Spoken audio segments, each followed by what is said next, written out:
Welcome back to Streaming Media West 2019. I'm Tim Siglin, contributing editor with Streaming Media Magazine and the founding executive director of the not-for-profit Help Me Stream. And today I've got with me Olga. Olga, your company's EZDRM.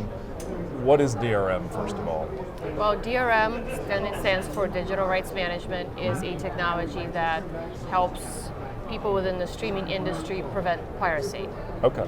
And who is this? This is Izzy.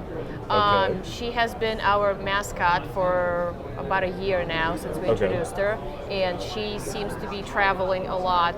Here you can see that she's in LA. She's been to Amsterdam, and she's planning on going to Moscow in January, and Vegas, and so on and so forth. Nice. And the scenery will keep changing. So well, and as I told you when you gave me one of these, I'm like, give me two because I know the girls are going to want them. So Izzy actually is part of your other life where you do dog shows. Is that right? Okay. I do play within the world of confirmation dog shows. Okay. And doing things like Westminster Kennel Club Dog Show. Oh, very nice. The National Dog Show that will be airing on NBC shortly. Oh, nice. So back to DRM. What do consumers need to know about DRM? I mean, the assumption is that it's there to prevent piracy, but are there other reasons for using DRM besides just piracy?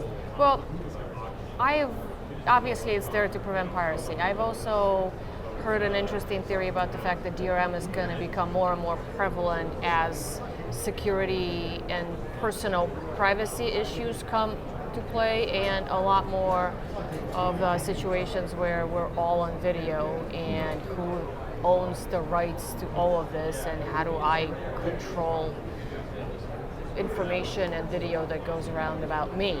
Oh, that's an interesting thought. That was an interesting thought that somebody brought up is, do you think the GDPR rules in Europe would actually have some sort of a connection with DRM? And I think they might, because it all comes back to privacy at the end of the day. And then speaking of Europe, you've got people in the States who there's digital rights management that sort of ties content to a particular country, and we call that geo-blocking, where essentially you're blocking any place outside. But as more and more OTT platforms go to exclusive content, is there a demand from consumers if I'm watching Amazon content in the US and I want to go somewhere else and watch it if I'm on a trip, to be able to see that? And how does DRM handle those sort of fringe case models? Well, I personally don't think it's a fringe case model. Okay. As a avid world traveler myself, I do get angry when I take my own Netflix account to pick a country, any country, and I can't watch the content I should be able to watch in the U.S. solely because I've left the country, but it's still my own. This is from my own personal experience. Right, exactly. This is my own account. Yeah. So I think. But I don't know if it's necessarily a DRM issue or more of a owner's rights holders issue. Okay. Because I think if the Netflix and other companies of the world decide that yes, Olga owns this content, Olga has the right to see this content while she's in Europe because her Netflix account is actually tied to the US, then DRM would automatically allow that, because DRM is basically yes, play, or no, don't, and here are the other limitations. So it's not a technology issue from a DRM standpoint, as you say, it's either a rights holder issue. It is a rights holder issue, it is a contracts issue, it is a releasing this episode here in this country this year, and then this season goes live in the other country next year type of a situation. And then finally, the name of the company is EZDRM. The thought in the industry over years past was implementing DRM was not so easy. What is it about your particular solution that makes you be able to say in the name that it's easy to do? Well, we started the company under the premise that DRM should be an easy thing for people to do, thus the name, obviously.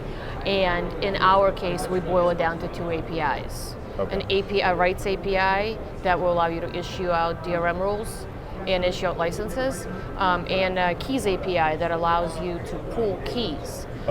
We are SDK-less, and we think of it as the most simplest way to do DRM, is to make it as seamless as possible for on one hand, the end users, because without whom we wouldn't have a business, right, as well as our clients and partners. Okay, very good. Well, Olga, thank you very much for your time, and we'll be right back with the next interview.